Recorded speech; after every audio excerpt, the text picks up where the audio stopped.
Good afternoon, ladies and gentlemen. It's a beautiful 24th of September, 2020. Coming up on the Crusty Canuck podcast. Well, my rebuttal to the terrible throne speech, JT's remarks, and other remarks from politicians Canada-wide. Stay tuned. Because I am hard, you will not like me. Yes, sir. There is no racial bigotry here. Here you are all equally worthless. Crusty Canuck podcast is brought to you by the fine people at Rampage Coffee Company, strong, rich, and smooth, and the fine gentlemen at canuckgold.com. Yes, ladies and gentlemen, throne speech has come and gone. Yesterday, I was glued to the TV set promptly at 11:30 Mountain Standard Time to watch the footage of said speech. And, of course, let me sum it up for you. They spent the better part of an hour speculating, talking about this, talking about that. And, of course, yes, I watched mainstream media to get it because, well, they had the better footage.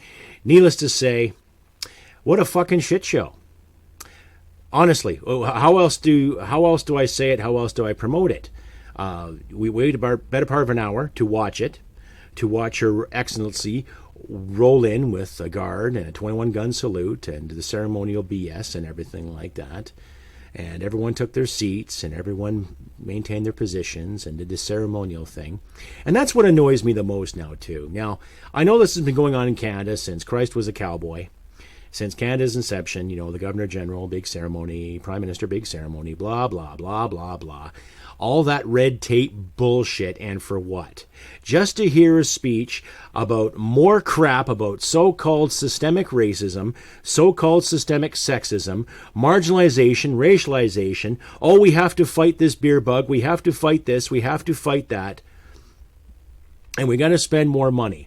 So basically what I got out of the whole frickin' spiel was we're going to spend more money to fight this pandemic. We have to acknowledge all this racial inequality, even though there isn't any racial inequality in Canada. Not anymore. Not that I can think of. Now, don't get me wrong.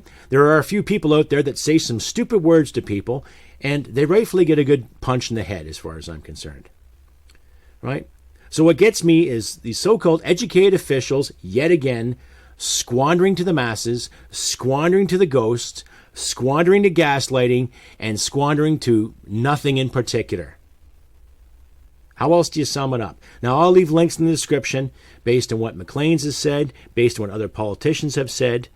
And I'm also going to throw in some links to how politicians have made themselves look like victims again, i.e. like Barbie the Builder, Catherine McKenna, and a few other knobs and hobs sitting there jerking off to the four fucking winds with our tax dollars. How else do you explain it, ladies and gentlemen?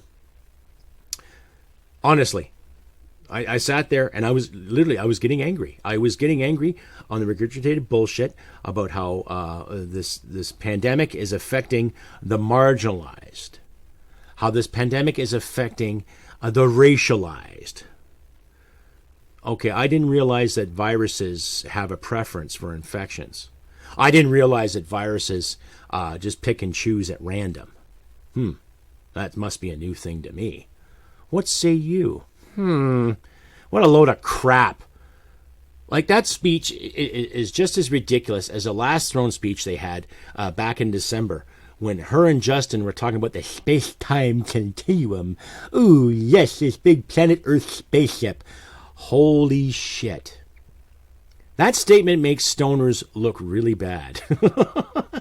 And don't get me wrong, ladies and gentlemen, I don't mind the odd smoke here and there to sit back and relax and smooth with and chill with and put on the old Rush 2112 and just go off into my own little planetary fucking endeavor. But when you hear crap like that from politicians, people that are supposed to represent the public interest, people that are supposed to represent Canadians, no wonder there's an uproar, right? Anyway, tell me how you think. Tell me what you think. CrustyBCanuck67@gmail.com. You can find me on Twitter, Parlay, New Wimkin, Canon.com, on Facebook, and here on the Tube and Podbean, respectively.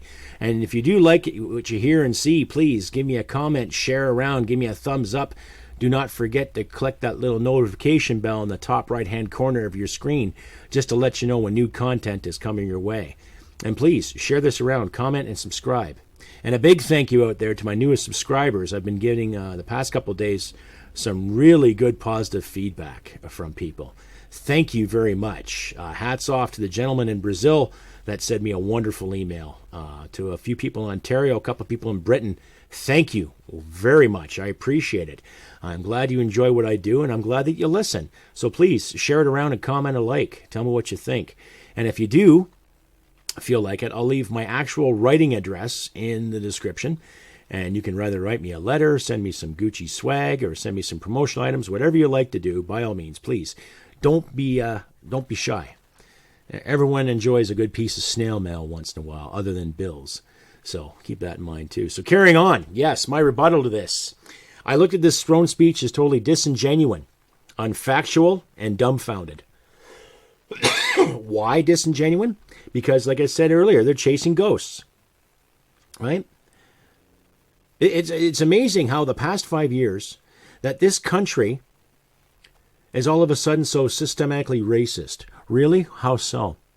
I've said in my last few episodes, look at our parliamentary system. How many racists and bigots are walking around calling policies as we speak? I can honestly say there's probably a few of them in the name of virtue. I can honestly say there are people that are picked and put in positions based on their color, based on their gender, or based on their identity, not actually based on anything fucking merit a position, right? That's funny because every time I've applied for a job in my life, or I've inquired about a position, you've always had to merit for said position. And it didn't matter what color you were. It didn't matter if you sat to pee or stood to pee. It didn't matter if you ate celery or carrots or sit and had a good steak. It mattered if you had the qualifications to back up why you want said position. Okay? Now, we all know universities and colleges alike are basing everything on identity. Not basing things on the fact that a student of any origin wants to get into said institution and learn something. We're also finding more and more government positions and more contracted government positions reaching out to those so-called marginalized, right? And it's not racist to criticize that. It's not sexist to criticize that. It's not misogynistic. It's not xenophobic. It's like, what the hell is going on here? And now, our representative, to Her Majesty the Queen, is spewing the same garbage. Right? Now, she's already been in shit with the powers that be already. The CBC's done articles, ironically enough. A lot of people have come forward and complained about her tactics and her efforts towards her staff, subordinates, and co-workers alike. Right? And of course, Justin got a big slap in the pee-pee for not researching the position prior to giving it to her. Right? So all the more reasons why we should abolish the Governor General's position, honestly. Right? It is a burden on the taxpayer because she has a great expense account. She can fly anywhere she wants to in the country, or the world for that matter. And every Governor General that I can think of in the past 20 years has done that. Everyone from Adrian Clarkson, David Johnston, everyone that I can think of has taken advantage of said position and done lavish and wonderful things all in the name of the Canadian taxpayer. Right? So this throne speech, I give it a big fucking fat 0. I find it dumbfounded because it's based on hearsay, based on speculation, and no real concrete effort, no real concrete solution. They had to throw the environment thing in there and about climate change and all these terrible, terrible things. Oh, that's right. We're all going to die in 10 years. Where have we heard that before? Didn't Al Gore say something like that back in the early 2000s? That if we don't do something about the polar ice caps, Miami and New York is going to be submerged? And how's the ice doing right now? How are the polar bears flourishing right now? I think they're doing pretty good, right? We've got all these green influences and all these green ideas, and yet where are the plausible solutions to said predicaments? Where are they? Huh? No, we're just going to charge you more tax. So basically, the throne speech basically dictated how we're going to spend more money on helping the health crisis. The health crisis, right? There's a 98.9 survival rate of this issue. right? And yet we're seeing more people get infected. I get it. I understand. It is a virus, and it's out there. But in the same sense, why is there such panic? Why are people willing to be herded into corrals like fucking sheep? Why is there so much emphasis on police officers and bylaw officers alike, handing out tickets and fine after fine after fine? If you don't comply to this, we're going to fine you. If you don't do this, we're going to fine you. Huh? People know the economics in this country are going down fucking hill, but they're still going to reach out and fine people and take more money that they don't have. Oh, but the logic is too, you don't have that money. Here's another EI payment. Here's another CERB payment. We're gonna divvy up the kitty, and we're gonna print more fucking money just to give it away, and then turn around the next fiscal year and tax you on it with the additional carbon plus carbon tax. That's what I got out of that whole fucking throne speech, ladies and gentlemen. Honestly. Right? Really, tell me what you think. CrustyBCanuck67@gmail.com. Or you find me on Twitter. You can find me on Wimkin. You can find me on Canuck.com. You can also find me on Parlay, Facebook, on the Podbean, and here on YouTube. Please give me a comment, share it around, thumbs up, or whatever you like to say. By all means, let's keep the dialogue going. And if you like what you hear and see, by all means, please feel free to contribute to any one of my financial pages. A donation of $5 to $10 a month, a committed donation, will get you a free t-shirt of your choice from my Teespring line. And I'll leave a link to Teespring, too, in case you just want to buy some swagger and just carry on your merry way. But if you give a donation to $5 to $10 a month to any one of my pages, you will get yourself a free t-shirt. So if you have any questions about that, please give me an email to the previously mentioned email address. Anyway, carrying on with more of my spiel and my rebuttal to this god-awful, lazy, lackadaisical, insufficient speech to the Canadian people. Now, I posed a survey there on my YouTube page, on my community page, and I basically asked a bunch of yous, do you say yes to an election, no to election, or do we take it to the streets? And there are a lot of people who have said yes to an election, and a few more people creeping up saying take it to the streets. So that proves my point. One of my last episodes, I talked about violence, and I talked about real protest, getting out there, getting the word out. And it's safe to assume it's about a good 60-40, right? Yes, let's have an election, right? If the government can spend all this goddamn money on so-called assistance and helping, right, they can bloody well spend the time and effort covering their tracks, which they have done. You know, we've all seen it, ladies and gentlemen.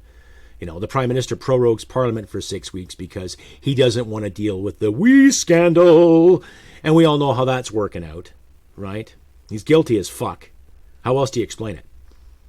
Everyone associated with that scandal is guilty as fuck. Everything from Justin's wife to his mother to his brother to a few aficionados to a few insiders, right? But the True North put up a decent article there, and I'll leave it in the link in the description too. And so did Rebel News. Keen Bexty, a reporter from Rebel News there, confronted Miss McKenna recently in regards to a tweet she put out about controlling social media, what have you. And I'll leave a link in the description. You can think for yourselves and say for yourself, or decide for yourselves anyway, what she said. And Keen basically, professionally, confronted her and asked her about it. He was aggressive, but I think more journalists should be aggressive, especially the independent types like Rebel, True North, Daniel Boardman, Adam Daniel Manzay, Frank Vaughn, myself, and other patriots out there. And she turned around and made herself look like a goddamn victim again. So typical, right? And she also made a point of saying in her video too that, oh well, we've got to stop giving women a hard time, and all you do is generate hate, and you're giving women a bad name, and oh my god, like, oh fuck off, like how else do you say it? I'll let you decide and watch for yourself. Make your own conclusion, because it would just seem so fucking terrible. Here's this woman, educated, apparently educated, elected in her riding in Ottawa, and then appointed key positions, cannot justify why she put a stamp on oil production in this country, and still can't justify so many billions on infrastructure that was never built. And yet now she's a victim. Terrible fucking tactic, I say. I'd say a real shit show. A terrible fucking shit show. Not worth the fucking time. Not worth the effort. Right? Why is she even in power? Why are women like her in power? And it's not sexist to question that. It's not misogynistic, not xenophobic, right? You're in a position in public office. Doesn't matter if you're male or female. And you say stupid things, you do stupid things, you've got to own it. That's just part of being a fucking adult. That's got nothing to do with what degree you have, or how you look, or how you saunter down the street, or how you ride your bike to work, or how you may skate to work, or roller skate to work, or ban plastic straws, and yet fly around and be driven around like you're fucking royalty all the time. It's not sexist to question that. Why do people have to be reminded of that? Right? Also in that video, too, you see how Keen Bexty gets ridiculed by a mainstream media cameraman. Right? You just look at that smug son of a bitch and you want to punch that fucker in the face. Honestly, you do. Just the way he treated him. And now, I've met some members of the rebel media, and they're not bigots, they're not racists, they're not misogynists, or xenophobes, or homophobes. They're down-to-earth, good fucking people. Right? We may disagree on some political things, but we're all in the same consensus when it comes to meriting for things. We're all in the same consensus where everyone should have to go to work and do the best they can to keep the economy going, and not to rely on government fucking handouts. Now, I actually had a person on my Facebook page try to give me a hard time because of my pension. So I'll remind that individual, if she's listening at this moment, that I earned my pension just as every other Canadian has, whether it's CPP, whether it's a pension through fire services or police services or medical services, or 25 or 30 years served in some corporation. Now, I did 20 years of service in the military. I got injured on the job. Because of that injury, because of the circumstances and the situation I basically got myself into, I get a pension for that. So I've earned it. Note what I said. I have earned it. So I merited. Right? Just like I merited for the Master Corporal appointment, and just like I merited for my sergeant's ranks when I took my sergeant courses. Took my small arms. Had some trouble with that too. Had to reteach a few things to myself. But needless to say, I merited, and I got the fucking job. Right?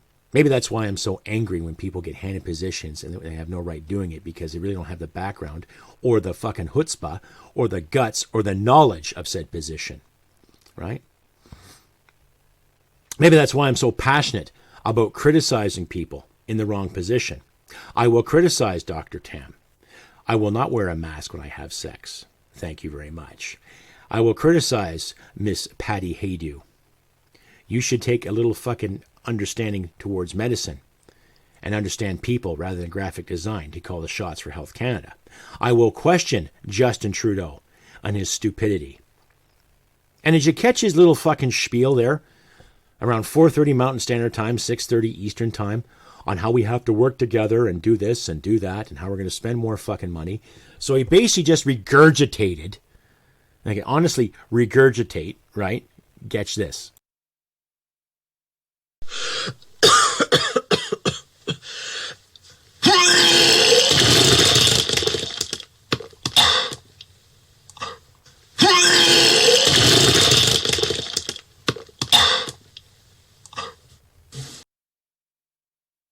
How else do I explain it, folks? That's basically what it was. Just regurgitated BS. Yeah, I wanted to hurl. Right? Like, honestly. There are people that have called the shots in the last election, and they voted for him again. They voted for his party and people in his riding again. Yes, he got a minority government. Yes, there are people out there that don't think the Conservatives can do any better. They're all the same. Fine. I'm happy there's a healthy opposition. I am happy with that. I've said that before. And you've all heard my spiel about libertarianism, classical liberalism, let people be, let them do what they want to do. I don't care what you do, just as long as you don't hurt people and take their stuff. Simple principle. But we have these clowns in Ottawa that still want to hurt people, take their stuff, tell them how to live, how much more money they have to pay, right? More government regulation, more government. Oh, let's have more big government to save the world. And while they're fucking saving the world, they're robbing us goddamn blind. Shit simple, right? Now, I've said numerous times I don't want to see violence. But they're not doing a very good job to thwart it. They've created division. Justin Trudeau will go out and march with the BLMers, even though it never affected Canada. Right? He'll go out and virtue signal about so-called marginalization and racialization, yet he'll ignore the First Nations and he'll ignore the seniors, which he has done. So regardless of what he said in his plan, or regardless of what the throne speech dictated, seniors are still going to get a raw deal. Right? And I'm not disenfranchising anybody who needs financial assistance. I'm not disenfranchising anybody who is losing their business or who might lose their business or who has lost their fucking business. But we got to keep in mind, too, that these people, okay, these people have taken the so-called liberal brand and turned it into a shit show. And then, of course, Yagmeet Singh stepping up saying, well, I'm not going to agree with the plan unless you give us paid sick leave. Now, in a way, he's right. In a way. You know, I don't agree with anything this fucking clown says because he, too, has pulled the race card numerous times, right, to benefit his virtue. Not benefit the party or the people he represents, but to benefit himself. Okay? Now, in a way, he's right. I like to see a paid sick leave for people. You know?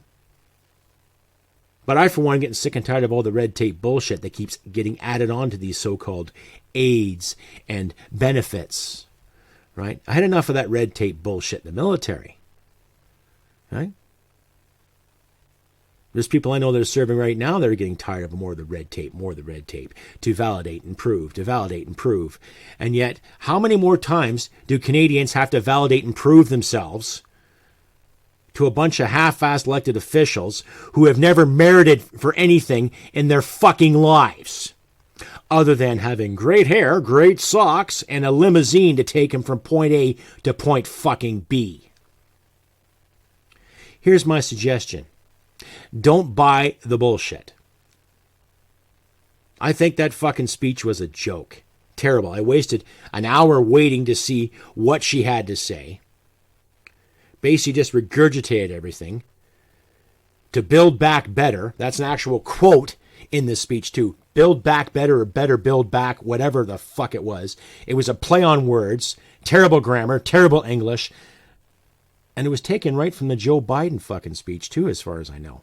And I think the Rebel Media validated that as well. So you can check that out. I'll leave a link in the description for that for you, my Canuckers, to decide. So anyhow, ladies and gentlemen, I'm not impressed with this. And neither should you. Neither should you. What kind of path are they taking us down other than the so-called champagne socialist mentality? I bet you all the commie kids out there are just creaming in their fucking jeans right now, getting all excited about new benefits and, oh, good, we're going to be looked after some more. Oh, yes, please give us more money. Oh, because it grows the magical money tree, brought to you by fucking pixie dust and fairy farts. Yeah, what a fucking nightmare. Tell me what you think. CrustyBCanuck67@gmail.com. You can find me on Twitter, Facebook, Parlay, Wimkin. You can also find me here on the YouTube and on Podbean, respectively. Send me a comment, give me a thumbs up, share, all that good stuff. And I'll try to get some decent content out for you at least once a week. That's my plan now. Get a good episode for you at least once or twice a week. And I try to go live, too, every 2 weeks. So come October 1st, I will be live again, 8 p.m. Mountain Standard Time. So to the Easterners out there, 6 o'clock Pacific, it will be 7 o'clock. You know, do the math there, too. To my European listeners, I don't have the time zone codes on me right now. But if I was to do Greenwich Mean Time, all that good stuff, jump ahead about 8 hours or so. I think now 6 or 8. Anyway, I'll figure it out and I'll put a format together. But yeah, tune into that too. And pay attention to my community page on the YouTube there. I post updates and what's going on there. So Next couple of days, I'll post a reminder that I'll be live again on 1st of October with another live stream. Hopefully, I'll reach enough views there so I can have a super chat. So if you feel like donating, please do. If not, in the meantime, please consider donating. Like I said before, $5 to $10, a committed donation of that a month will get you a free t-shirt for my Teespring line. So check that out. And, carrying on with this whole regurgitated flop. It's just basically going to promote more debt, ladies and gentlemen. It's what it is. More debt. More money that's going to be spent on things that are really not that important. Now, I believe in thwarting this dilemma. I believe in stopping it. But a lot of people out there are getting herded like cattle. And all the Carls and Karens out there that stomp your feet and film people and tattle and rattle, you're no better than the goddamn snitches during the Cold War. Right? Calling people up and tattling on them for not wearing a mask or social distancing or gathering. And yet politicians like Patrick Brown in Brampton, Doug Ford himself, John Tory in Toronto, Prime Minister Justin Trudeau, Catherine McKenna, Patty Haydu, all these bigwigs, all these so-called experts, they've done social gatherings. They've traveled to exotic places within the country. The typical, do as I say, not as I do. That's what it comes down to. Right? That's what it fucking comes down to. So, to my Canuckers and other listeners out there, please, do what you can to make sense of all this. I'm fucking fed up. I don't know about you, but I'm fucking tired of this crap. So I keep a mask on me in my kit whenever I go outside and I go to certain shops, right? All this money now to help small businesses, even though they screwed small businesses the past 6 months. And a year and a half ago, Trudeau and former Finance Minister Monod used to say there are tax havens and tax cheats. And yet we found out that the We Foundation is one big tax haven and tax cheat too. So speaks for itself, ladies and gentlemen. Slimy, corrupt, bullshit, you name it. But let's keep on fighting the good fucking fight. Stand our ground, do what's right. Question the people. Question these clowns. Let's put some more work into it. Right? Let's start questioning these idiots. Get out there, ask the questions. Make some videos. Write, create, promote. Get your word out. Let's hear it. Help us little independent folks out there too get the word out. Help with the algorithm. Let's get some more listeners, get some more downloaders, some viewers alike. Right? Let's provide better opinions, better suggestions, actual solutions to these problems, and see what we can do. Anyway, ladies and gentlemen, that's my spiel for 24th September, my rebuttal to the disingenuine people we call leaders in this country, and half-assed appointments and half-assed actions towards dilemmas and how unqualified these people really are. And I personally think, yeah, let's hope we have an election. Let's hope that no one agrees to this throne speech and calls an election. There might be some sacrifices, might have to tighten our belts a bit more and keep our purse strings fucking tighter, but so be it. Anyway, like I said, it's 24th September, ladies and gentlemen. I have been Crusty Canuck. And to my listeners out there and subscribers alike, thank you once again for your subscriptions and your kind words. Keep them going. Comment, share this all around to your family, friends, and loved ones, and everyone in Europe. Thank you for your kind words. And to the people in Australia that have sent me a few comments. I hope all the best for you lot down there. It doesn't look too promising, but like the old British adage we've been told, keep your chin up, stand your ground. Yes. And to all my other listeners, thank you again for the kind words and subscriptions. Keep it going. Anyhow, ladies and gentlemen, I have been Crusty Canuck. And I always say, take care of yourselves, look after your loved ones, stand your ground. And remember, humanity and merit will win the day. Take care, and we'll see you next time. Bye for now. Sweetheart, because I am hard, you will not like me. There is no racial bigotry here.